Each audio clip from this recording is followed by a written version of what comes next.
Thanks for the support as a channel member, Jacob Depew. A quick reminder, if you are a YouTube Premium subscriber who's been doing the free channel membership for the last couple of months, it is about to end. It finishes on the 1st of July, but you do still have time to do it for the third month in a row and just sneak another freebie in before the 1st of July deadline. Or if you've never done it before, you can still do it. Hit the join button. If you're a YouTube Premium subscriber, you should be able to join the channel for free, and it helps support the channel.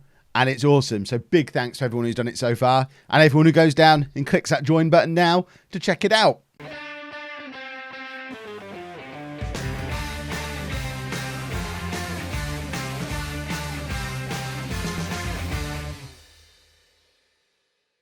Hello and welcome to part 128 of Bourne Again. I'm Kevin. Coming up on today's episode, we have our season review and transfer special as we try and put together a team to get us back into Europe. We'll get in. We'll do the full season review stuff in a second. But for now, let's do the stuff that's come through the inbox. We've got our overall best 11. So we've had 4 players added to the best or overall best 11 this year. Cernajacki, De Silva, Regulus and Mazzinho. Can't really argue with any of those making it in. So the all-time best 11 now is still Sir Alan Hardy in goal with Mazzinho as backup. If only that was still the case. Barnes is still in the team at left back, still enjoying life at LAFC as well, where he's been for nearly 5 years now. Goodness me, doesn't time fly? Is that how long we've been in the Premier League? It can't be. Mark Sheffel in at centre-back, who is now 32 years old and playing for Kilmarnock and never played for us as centre-back. He's now partnered by De Silva. Lastra at right-back, who's also still enjoying life in the MLS with Columbus. Bruce and Arnautovic in midfield. Bruce still at Newcastle and enjoying a perfectly pleasant career at Newcastle in the Championship by the looks of things. Arnautovic probably looks on longingly, trying to remember what football was like. He's now had loans in the Bundesliga and La Liga, and I think this is probably the summer that Dinko Arnautovic leaves, because it's pretty clear there's no future for him here at Bourne.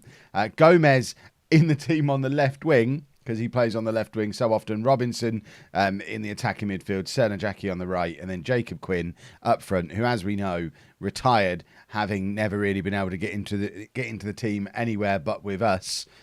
I feel like it's time for someone to force their way in on the left, so Gomez can take his rightful spot up front and get. I mean, if Cook hadn't got injured, maybe he would be someone who could step in on that left-hand side. End of season awards: Gomez winning Player of the Year. Despite me picking on him all year long, I apologise to Christian Gomez. I was wrong. He was right. 37% of the vote for him.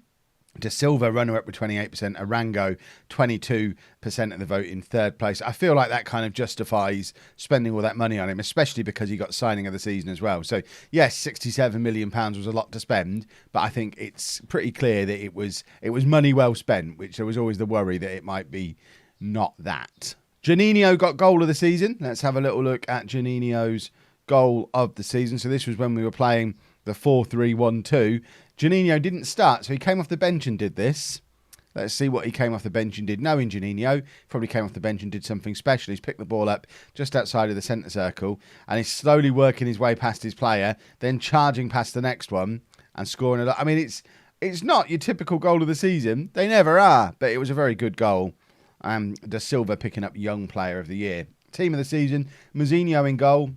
A back four of Regulus, Diaz, De Silva and Arango. Mira and Sarmiento ahead of them. Juninho, Ricardo and Cernajacki behind Gomez up front. And then a quick run through the stats. Gomez top scorer on 32 goals. How can I doubt this man when that's been his Bourne career so far? Yes, average rating-wise, he dropped off a little bit this year, but he actually scored more goals this year than he ever has before. He's increasing his Premier League return by a goal a year. So he doesn't need to play well. He's just scoring goals. I'd love him to play well as well. Arango, highest average rating on 7.09. Robinson, most assists on 7. Now that's really interesting because Ryan Robinson only started 7 games. So for him to pick up 7 assists, maybe he needs a bit more game time. What are all these other attacking midfielders doing? If Robinson can come off the bench a few times and have a little bit of a run in the team and get more assists than them, that kind of highlights a potential issue in the squad, I think. We've got all these talented young attacking midfielders doing all their fancy stuff, but their fancy stuff isn't actually leading to goals. So maybe more Ryan Robinson time. Mourinho best pass completion again suggests our problems might be in the midfield. And Gomez most man of the match awards. And Orango is a thug, king of the naughty boys club. 14 yellow cards, 2 red cards. What a rascal he is. So our season review, we were supposed to avoid relegation. We finished mid-table, so that's overachievement. Despite finishing second place last year, we still overachieved on what we were actually supposed to do. Quarter-final of the Champions League was massive. Obviously, winning the FA Cup and the big one, the Community Shield, means we did win the double this year. And I think you've got to say it's been a good season if you ignore what happened the year before. Obviously, it's a little bit harder to take when you remember we finished second the year before. But for a first season in the Champions League, a mid-table finish, I'm fine with that, as long as we go and build on it this year. We need to get ourselves back into Europe this year. That's important. So, club vision. I'm not adding this sign high reputation players thing. That's coming out. They want mid-table finish this coming season, then top half finish, working towards being a regular Europa League team, which I think is fair enough. Good to see a little bit of ambition. So, sign high-profile players is now required. I can't even take that out. Why would you want me to sign high-profile players? It goes against everything our transfer policy has been since I've been here. I'm not going to do it. Sack me over it, Mick. Sack me. Because I ain't doing it. Ridiculous. Squad dynamics, Cernajacki, Mira and Mourinho are the team leaders. And I think there's a very good chance the 3 of them will all be here next year unless someone comes in with a big money offer for Cernajacki. End of season team meeting. Let's tell the boys that we are looking for mid-table. Mid-table? I think we're looking for mid-table again. Or top part. Let's not pressure them. Let's say mid-table again. They're happy with mid-table again. And injury report. Look at the state of this. Lee Cook had 4 injuries this season, missed nearly half the season. Cernajacki missed 39% of the season. Bellico, 30% of the season. I said the issue is with the attacking midfielders. I mean, there's your issue. The fact that the best ones were all injured. And Paris Saint-Germain wants Cernajacki, which is not good. Training camp destination. I think we'll go to the United States and try and go and see Goran Pavlov over in the MLS. Why not? And I guess now, how much money did we get? Have we been given a transfer budget yet? God, I hope not. Let's just hit continue and see if we've been given a transfer budget or if we get given a transfer budget. If we've got to do this summer on £2 million, that's devastating. Right. What was that? Oh, I thought that was telling us we were given 200 million, but no, that's... So we made a profit of 208 million. That's over the last 3 years, isn't it? I think. The financial fair play period. There's no way we've made a profit of £208 million this year. There's no way we made a profit this year. There you go. We've avoided a tax hit because we made a loss.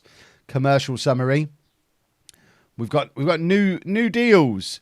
A 5-year what's that? Shirt sponsorship. £6 million 5-year deal. Sponsorships are up. Corporate is up. Matchday revenue is up. Broadcast revenue is down. That's interesting. Why would that be down? We played in the Champions League this year. And competition prize money up massively because of that Champions League run. The big shirt sales are Cernajacki, Gomez, Bellico. Interesting. Because I guess he was a big name coming in. And Sarmiento and Cook. So 4 of our young stars and the old man Bellico's like 25. Scouting budget-wise, we can still scout worldwide. We've Sir Mick Powell's back. £21.5 million from Sir Mick Powell. Didn't he announce last summer that he was stepping more into the background and wasn't going to throw money at the club anymore? Well, there he is, throwing money at the club and setting us a ridiculous budget. Sir Mick Powell is back. What a man Sir Mick Powell is. A £64 million transfer budget, £2 million in wages, and we've improved our youth category from level 2 to level 1, which is going to cost us £10 million a year. Sir Mick Powell's decided he's back in. There was talk of a takeover before. Now we've got a rich chairman who loves the club again. Sir Mick Powell is back, boys and girls. That's fantastic news. It means our bank balance is looking very healthy all of a sudden. So let's see what else we can push for. Let's try and improve our training facilities. Yes, Sir Mick. Let's improve the youth facilities. Yes, Sir Mick. What a man. What else can we do? Is there anything else we can improve? Let's expand the stadium. Yes, Sir Mick. Oh, what a man. I mean, that's like 5 pieces of awesome in a row from Sir Mick Powell. He's going to spend £3.7 million on training, 5.25 on youth. We're expanding the stadium. It'll increase to 17,918. What is it at the moment? That doesn't feel like much of an expansion. Another 1,500 seats for £2 million. I mean, it's not a lot of seats, but I guess it's better than nothing. I'd be interested in finding out what our actual expansion capacity is. Is that going to max out the stadium? Or is there more potential for that afterwards? The construction work will begin and is currently scheduled to be completed by the 30th of July. So it's a quick job. This expansion is going to be done before the season starts. That must be... Does it say what we're doing? That must be just filling in a corner or something. Because it's not even reducing the capacity while it's happening. Well, what a summer from Sir Mick Powell already. I now need to live up to his level. I mean, I guess now he deserves a high-profile player. I guess we go and find him one. I started that by thinking I was going to have a row with him, but now I think I've got to repay the support he's shown in me. What position would we like a high-profile player? I guess, looking at the strength and depth we've got everywhere else, left back or centre back or goalkeeper is where we want a high-profile player. So let's see how high profile we can go. We're only doing one.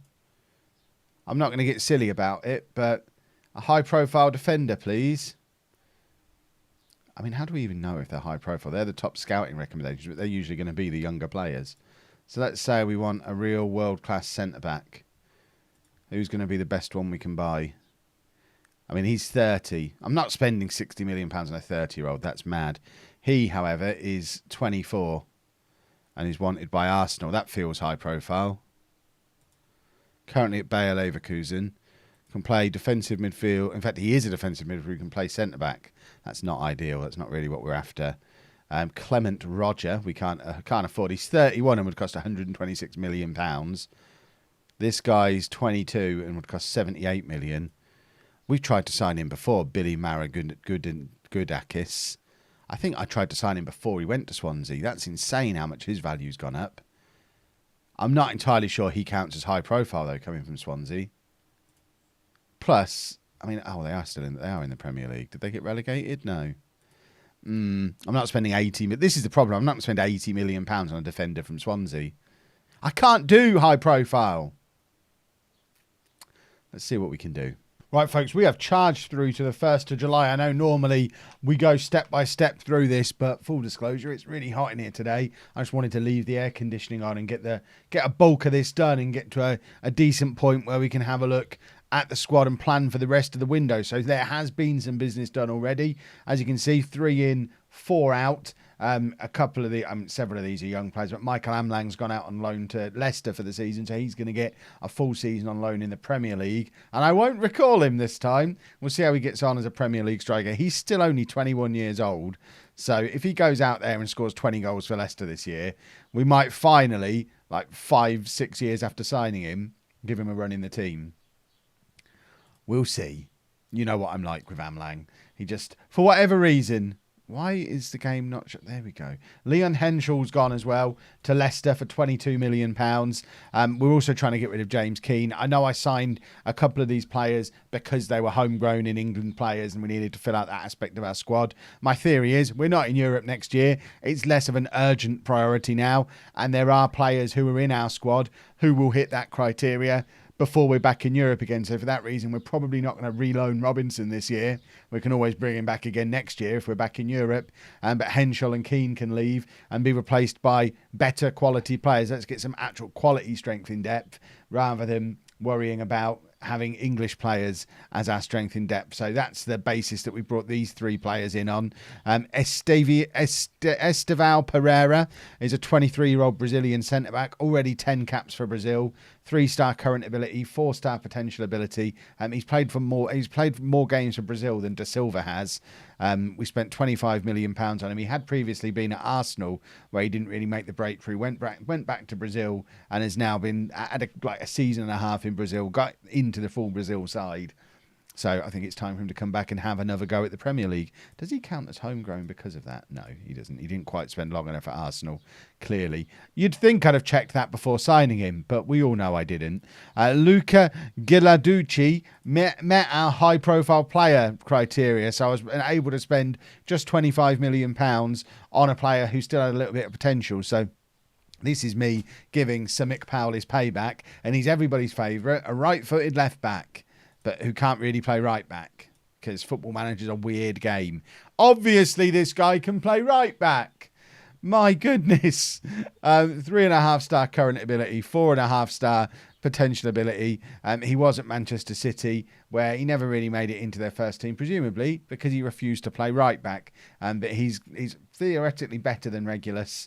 It does mean we can probably let Cogney go now. We've got a couple of offers in for Cogney, and he's one of a few that kind of fringe players who we're probably going to let go because although he's been a good servant for the club, I don't think he counts as homegrown, does he? Let's try and press the right buttons, Kev. I don't think Cogney, that's not even the right man now. What has happened here? Where is Cogney gone? What am I pressing? Right, Cogney. Is he homegrown at club?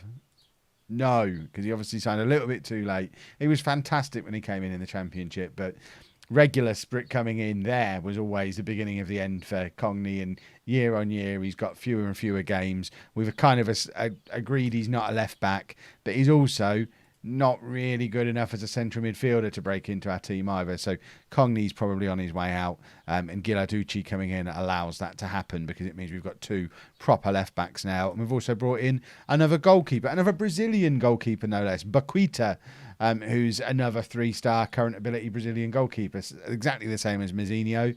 Although I've done a player comparison, if we have a look at the overview between Baquita and Mazinho, Baquita is actually better at all the important goalkeeping stuff. So although they're both considered 3-star, Baquita's a better shot stopper, better physically.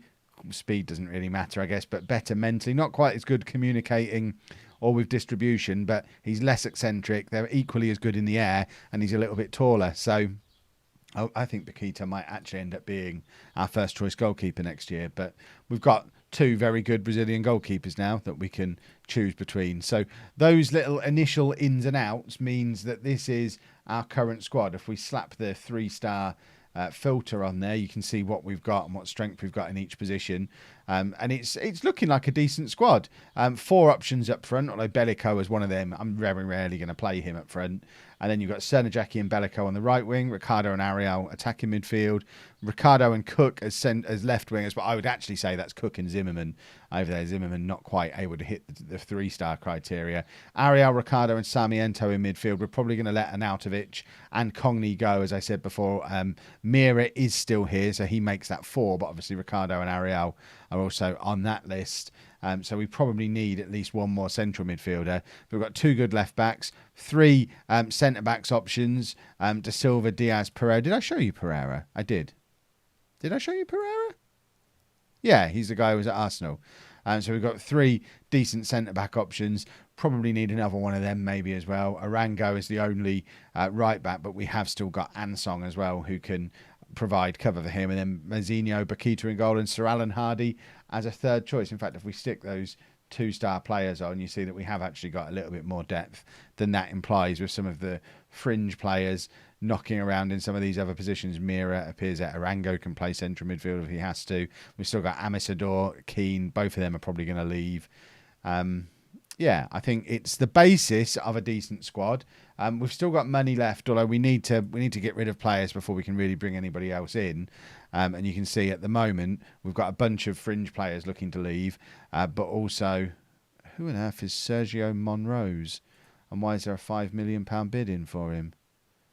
Who wants this guy, and why don't I know about the offer? This is my head of youth development getting above his station again. So he's he's the sort of player who looks like actually he's going to become homegrown at club. So we probably don't want to sell him. So let's kill that offer straight away. But Amisador is going to leave. Nathan Curry's on his way out on loan. We've got a couple of other players on their way out as well. Let's just check this homegrown at club thing and check that my theory is right.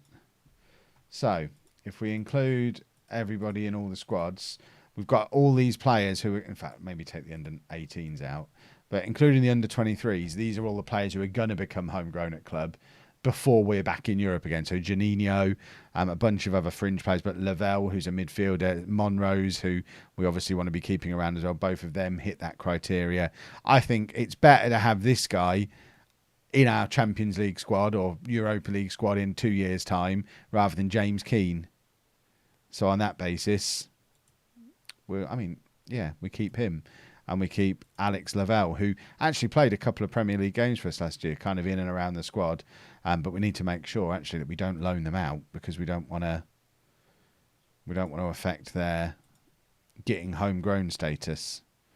So we need to make them unavailable for loan. And all of these, I mean, that's a lot of players. So next summer, those 3 become homegrown at club. The summer after, a whole load more, which is good. It is now the 26th of July, so another 3 weeks or so have passed, and I think our squad is finished, and I think our squad looks absolutely fantastic. You can see that we sold a whole lot more players, £57 million worth of players leaving in the end. Cogney went to Hoffenheim, Nathan Curry's gone out on loan. James Keane went to Birmingham for 15 million. Michael Beagles is gradually moving up the leagues. One of our channel members, he's done his season in the National League, now his season in League 2. He's gone to Hull for his season in League 1 as he continues his march towards being our goalkeeper in the future. 19 years old now, 9 caps for Wales. If he just keeps progressing, 2 or 3 years' time, he'll be sat on our bench, and then who knows what might happen. We've sold a couple of the fringe players. Ionescu's gone out on loan again. Dinko Arnautovic has gone out on loan again, this time to Malaga. And we also, if we can get back onto that screen, we also sold Davy Amisador for £9 million, which I think is a cracking piece of business.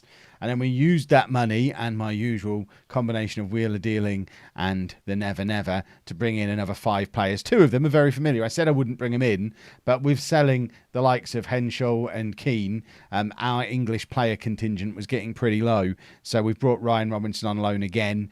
He's out of contract with Spurs at the end of the season, so we might actually be able to sign him permanently. This is his 6th year in a row on loan at Bourne, and Ashley Oatway's back for another year as well. We are paying £1.2 million to loan him this time, but I think he's just a useful player to have around. In the first half of last season, we really missed him. We've then gone out and bought some wonder kids. Another Brazilian. Oh, hold on. I thought he was Brazilian. He was playing in Brazil. He was Brazilian when he signed. He's now become French. Okay. He was a Brazilian wonder kid who's honoured to be at the same club as Mitar Senajaki. He doesn't speak any French, but he's now had a French under-20 cap, so he's obviously got a little bit of French in him. So he might end up being French. He was originally Brazilian, but he's 18, so he will become homegrown at club, and that's the important thing. 2.5-star current ability, 5-star potential. Don't expect to see him play yet, but he's one for the future for 15 million quid as we continue to pack the club with 18-year-olds with a bit of future planning. On that note, I mean, I know he's 19, but he's a genuine English wonder kid who ridiculously Brighton won a loan from us. A 19-year-old English wonder kid centre-back, Sam Nixon-Burke, 2.5-star current ability, 5-star potential centre-back. He's English. He's our 4th best centre-back now. He was at Burnley last year.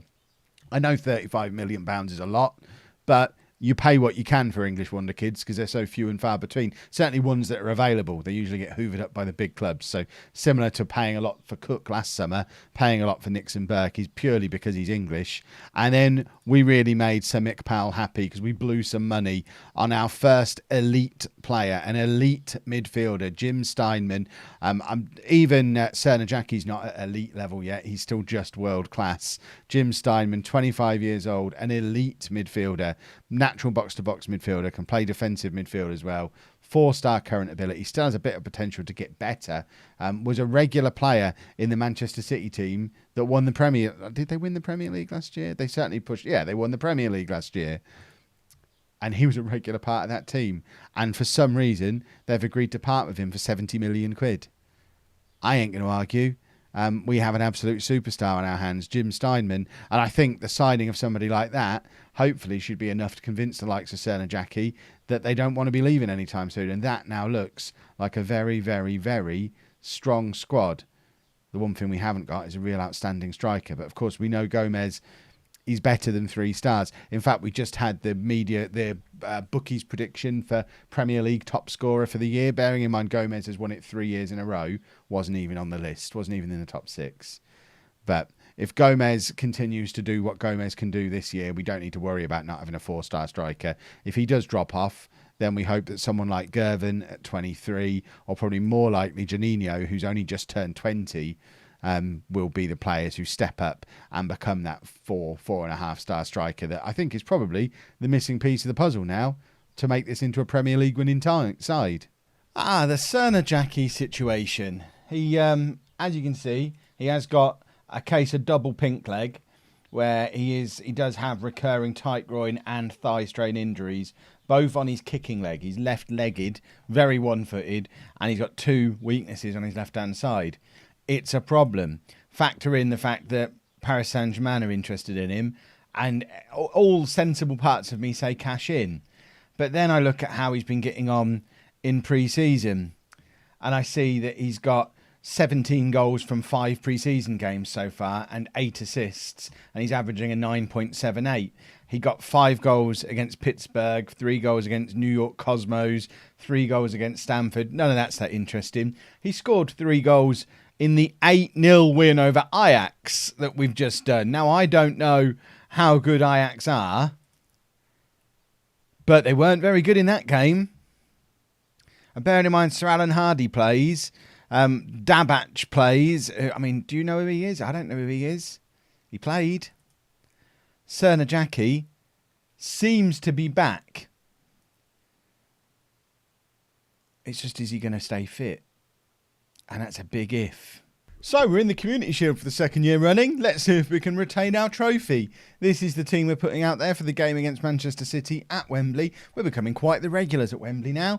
I really quite enjoy it. What I also enjoy is looking at that 11. Because goodness me, does that look like a good team. I'm not quite sure what to do on this left-hand side. I think when Cook's back and as a winger, it'll be easier to put Gilarducci as an inverted wing-back, kind of coming up here inside Cook. For now, I've changed Ricardo to be an inverted winger rather than the inside forward that he usually is. I suspect he's probably still going to cut inside. I mean, it even says there he's going to cut inside. But I'm hoping, I don't know, should I leave him as a wing-back for today? I mean, he can basically do it. Let's make him a wing-back for today. And then we're hoping for Cook to be back, who's still recovering from his injury. Could play 75 minutes, but we're not going to risk him. We know what happened last time. So Cook as a winger and then Gilarducci coming up inside him. And then on this side, we have Cernajacki cutting in and Arango going around him on the outside. We've also added a focus play down the right instruction because I think Arango, Cernajacki, Steinman comfortably our 3 best players. So let's let them have the ball and do their thing and hopefully just feed Gomez all day long and also see if Cernajacki can add to his ridiculous goal tally that he'd already accumulated in pre-season. So, Mousinho in goal, a back four of Gilarducci, Da Silva, Diaz and Arango, Sarmiento and Steinman in midfield, Ricardo, Ariel and Cernajacki behind Gomez up front. This is as good a Bourne team as I could possibly hope to have.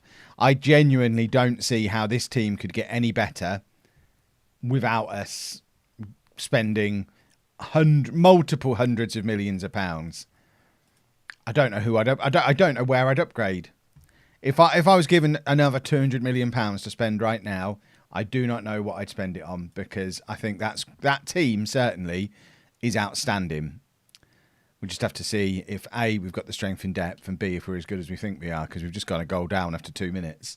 So that's not a good sign, is it? This always happens when I feel good about a pre-season. I then get a smack in the mouth as soon as the season starts. It's the pre-seasons where I'm questioning myself that we end up looking good. It's rubbish. I'm not going to worry too much yet. We've obviously got the new goalkeeper who could potentially come in for Mousinho at some point. He's not fit today, which is why Sir Alan Hardy's up on the bench. Don't expect to see much of Sir Alan Hardy ever again, really. But for now, Mousinho is starting in goal. Couple of transfer question marks. Da Silva still not willing to discuss a new contract. He's got 2 years left on his deal. If we don't get back in the Champions League this year, I suspect we're going to have to sell Da Silva next summer just to avoid him leaving on a free transfer. And I think you probably saw as well when we were looking at Cernajacki's profile before, he has a pre-concern for potentially thinking it might be time for him to join a bigger club. So again, it might be our final year of Jackie unless we can get up into the Champions League. Of course, we've still got a week of transfer window left. There's the potential for them both to still leave yet, which would be very upsetting, bearing in mind how good we're looking right now. We're not doing too badly. If everyone continues to work hard, we can win this. There you go. I think that's an acceptable team talk. And here's Diaz with his first long throw of the new season. And he finds Christian Gomez. And it's a header that I think goes off the top of the bar. Although it's not gone down. It's hitting the woodwork. So I guess it's just gone into the netting. The netting on top of the net. Ariel now is drifted out wide to receive the throw from Giladucci and then give it back to him, who plays it down the line looking for Ricardo. Ricardo, lovely low cross to Gomez, who couldn't quite get his shot away, but it's back with Ricardo again, who's in space and scores a first goal of the season for Ricardo. I mean, it's the first game of the season, so as you'd expect. But more importantly, an equaliser for us. We've scored in this second half almost as quickly as they scored in the first half, and Ricardo very much involved and just got himself into so much space there. He would have struggled to mess it up, and then he almost did because he hit it straight at the goalkeeper, but it's gone through the keeper's legs. If he just hammers that into the far bottom corner there, it's a much more impressive goal, but I don't really care about the goal being impressive. The important thing is, 'twas a goal. Jackie now, first look at him today, charging through the heart of the Manchester City defence, plays it back to Steinman.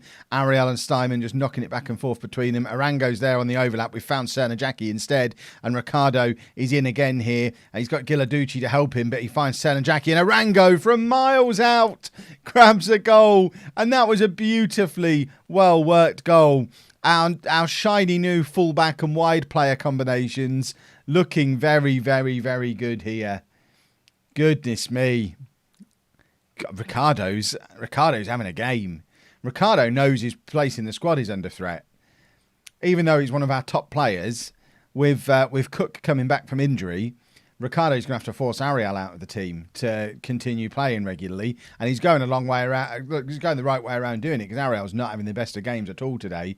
Whereas Ricardo is he's looking very dangerous every time he gets the ball. Giladucci with a massive throw from Giladucci, but it's the counter-attack from Manchester City. And we've been discussing this a little bit over on Twitch. You know where to find me on Twitch, 4 nights a week. Links in the description. But we've been discussing it a little bit on Twitch, that as you get up to the higher levels, these long throws almost cause more problems. What has just happened? De Silva. I thought that was De Silva with a spectacular own goal. It's actually gone down as a Giladucci own goal. I'll get back to the point I was making about long throws in a second. So De Silva with a terrible attempt at a clearance. Mazzinho don't know what he's doing there, and De Silva then kicks it into the face of Giladucci. Well, what I was saying about long throws is at this level, they, rather than being dangerous and leading to goals, they seem to almost always lead to counter-attacks from the opposition.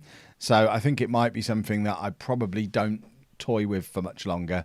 Might be time to give up on the long throws because I think they're causing us more problems than benefits. Right, Cook is coming on with 20 minutes to go. His first appearance since his first injury that he got around Christmas time last year. I wasn't expecting to have him back as early as the Community Shield, so it's good to have him back. I hope he's not going to end up getting properly injured. We are going to take off Giladucci as well and bring on Regulus, which means we still don't get to see the Cook-Giladucci partnership on that side. Jackie, again, wrap him in cotton wool, take him off as well. Remember, it's a Community Shield. We can make all of the substitutions. Let's get Pereira on for De Silva, just so we can have a look at new signing Pereira as well, who wants to be a stopper, which means Diaz can drop back and be the covering ball-playing defender. And then I think that'll do for now. Gervin and Mira should both expect to be coming on before the end of the game as well. But for now, let's see how, though. I think that's 4 subs at the 70-minute mark. That's impressive, even for me. But it's Manchester City. Oh, Sarmiento's got himself sent off.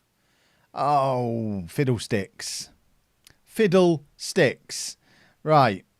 Ricardo's going to drop back there, and we're just going to have to bring Mira on a little bit earlier than planned and play him behind Steinman like that and go down to 10 men, which is not ideal. Have we not made the other substitutions now? Hang about. What's gone on here? We haven't. What is happening? So we made some of them, but not all of them. We may as well bring Gervin on as well now. That's now all the substitutions made, isn't it? That red card's messed everything up. Because we still haven't got Mira on. But apparently we have. So Mira's already on according to this. But according to this, he's not. And neither is Regulus and neither is Pereira. Stupid game. Stupid, stupid game. Let's try that button. Well, according to this, that... So they have now gone through on that screen, I think. Although we still haven't seen it go through on here. I don't know if those players have come off the bench or not. We might have been playing Ricardo as a ball-winning midfielder for the last 25 minutes of that game. Who goes up? So yeah, Ricardo's still on the pitch. But Bellico's on the pitch too. But Bellico came on for Cernajacki at the same time Mira came on for Ricardo, didn't he? And Cook is on the pitch. This is broken, boys and girls. Gervin's on. Let's see if he scores a penalty. I mean, I don't really care if we win this game or not. It's nice. It's a nice to win. I'm more confused about how substitutions seem to have broken themselves and trying to hide my internal panic that the database might be falling over. But let's hope that's not what's happening. And it's just a little glitch that we won't ever see anything of again. That's what we're hoping for. Bellico to put us 2-1 up. Can he convert his penalty? He's taking his time over it. And he does. 2-1 to Bourne. Mazzinho. Next time we have a penalty and score, just keep an eye on Mazzinho over here. Every time we score, he waves his arms around like he's an aeroplane. It's brilliant. And he saved a penalty as well. Lovely stuff. He doesn't celebrate that, but he celebrates us scoring. Ricardo to take the penalty, but all eyes on Mazzinho over here. And just watch his arms. If this goes in, watch his celebration. It's glorious. There he is. I'm an aeroplane. Woo! I want to see if their guy does it now. If not, I'm never dropping Mazzinho because he's now my hero. So, they score. See, no aeroplane from him. Mazzinho is my new favourite man in the universe. Arango stepping up for his penalty to put us 4-3 up. And he scores. Oh, we don't get the aeroplane from Mazzinho. He knows we're watching him. He's conscious of it now. He doesn't want us to see. Right, if we get more heroics from Mazzinho here, we win the Community Shield. I'd rather he saved his heroics for later on in the season when they really matter, to be honest. But if he wants to be heroic now, as long as he keeps it going, I can live with it. So, Howcroft for Manchester City against Mazzinho of Bourne. And it's a goal. He scored his penalty. So we're down to the final penalty, which I don't remember who our final penalty taker is. Because I wasn't sure which ones of them were actually on the pitch or not.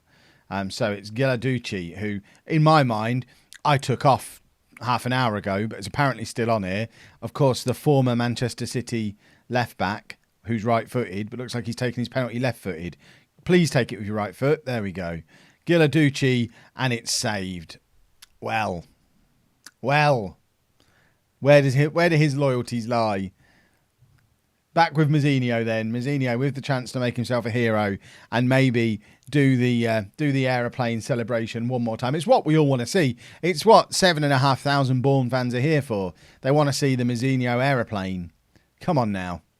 Mazzinho aeroplane celebration following penalty save. No. Sudden death then. Steinman, the other former Manchester City player. We signed 2 players from City this summer. Steinman is the other one, our club record signing, and he does score. He's all in on Bourne. He's not got split loyalties. There was media discussion before the game about how there's no love lost between him and the Man City manager. So clearly they had some kind of falling out last season because there's no other reason why they'd be letting him come to us because he was a regular player for them last year when they won the league. So for him to then drop down to a team that finished 10th and aren't even in Europe suggests he's a troublemaker, to be honest, because no one else wanted him. But it's now 5-5. I hope we don't have any trouble with him. And it's Cook on a surgically repaired lower body and uses it to score. Our English wonder kid is still wonderful. He's still a teenager too. There's still a future for Cook based purely on that penalty. And now we go back to Mazzinho with another opportunity to save a penalty. Come on now. Remember, you've got your new Brazilian buddy coming in to try and displace you in the team. Show me why you should be our starting keeper on the first day of the season in 7 days' time. Come on, Mousinho. Come on now. He's got his aeroplane arms ready and he's not saved it. The longer this goes on, the more likely I am to literally melt on camera. I can't have the air conditioning on while I'm filming. This has been going on too long. Look how sweaty I'm getting. Thank you, De Silva. This is a penalty. He's had a terrible game today. Terrible. Really rubber stamped by missing his penalty. And now we need a Mousinho save to stay in the tie. And I'm so hot and so desperate to turn the air conditioning on that I kind of want the goal to go in at this point. Because I don't care about the Community Shield. All I care about now is cooling down very quickly. And thankfully, I'm going to get to do it. Manchester City win the McDonald's Community Shield. So they get to have 3 McMuffins for a year now. We're going to have to start paying for ours again. We gave it a good try. City, of course, reigning champions. We were the cup winners. And now we're just going to hit continue a few times and wait and see if we get any big offers in before the transfer window closes. Fingers crossed we don't. Well, we survived deadline day. The only scare was a £50 million offer from Real Madrid for Ricardo, which we just flat out rejected. And he didn't seem to have any kind of problem with. We've got no upset players, nobody asking to leave at the moment. A pretty happy squad that theoretically should be ready to go and take the Premier League by storm again. The only problem is our start to the season isn't as easy as it could be. Man City and Chelsea up first. And then we've got Man United and Arsenal back-to-back a little bit further down as well. Which, if we can, I mean, looking at that, if we can be on 10 points after like 8 games, are we pretty happy? And that's not European qualification form. So hopefully we do a lot better when we get this run of games here where there's a lot of easy results. But we might have ruined that nice morale by then and had the likes of De Silva and Serna Jackie decide they want to leave after all. So fingers crossed we can get some results tomorrow against Manchester City and Chelsea. If you have enjoyed that, please make sure you leave a nice big thumbs up on there for me. Subscribe to the channel for daily Football Manager videos. And thank you very much for watching.